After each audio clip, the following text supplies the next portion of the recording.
For years, corporate fat cats have taken advantage of golden parachutes when they got the axe.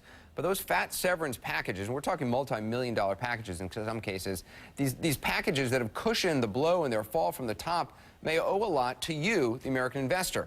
Bet many of you do not realize you've been footing the tax bill on these big parting bonuses. Randy Kay tonight is keeping them honest. They are at the top of their game, rolling in dough. So why are some top executives getting their personal taxes paid for them? The feeling is, gee, these are the highest paid people at the company. Now they're getting a lot of extra perks and benefits and so on. They really ought to be able to pay their own taxes on it. But they're not. Carol Bowie and her team at Risk Metrics Group, which advises shareholders, analyzed compensation from firms in the S&P 500 and found 2/3 of those companies willing to cover millions of dollars in taxes for their top managers' severance packages. Why? The Tax Reform Act of 1984 imposed a stiff penalty, an additional 20% tax, on multi-million-dollar golden parachutes for executives who were fired in a merger or takeover.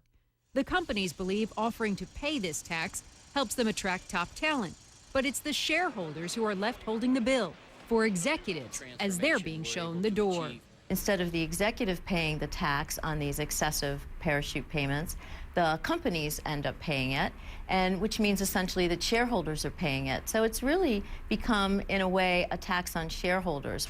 The penalty tax was designed to limit huge severance payments, but it backfired when companies started to cover the taxes so the executives didn't have to. The payment is called a tax gross-up.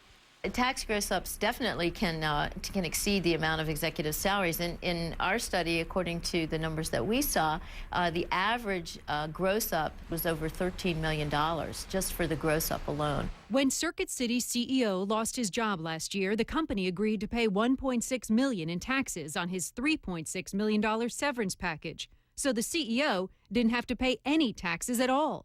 That cost investors a bundle. Some shareholders are so fed up they've petitioned companies to do away with the gross-up taxes. Keeping them honest, we want to know if any have phased them out. MetLife told us it decided to eliminate it, and Colgate has confirmed it has capped severance and done away with the gross-up provision too. In fact, Risk Metrics says at least 10 companies in the S&P 500 have revised their severance agreements. But that means the great majority of companies you probably own in your 401k, hundreds of companies, still plan to pay millions to executives when they're fired after a takeover. But President-elect Barack Obama has been critical of golden parachutes and executive pay.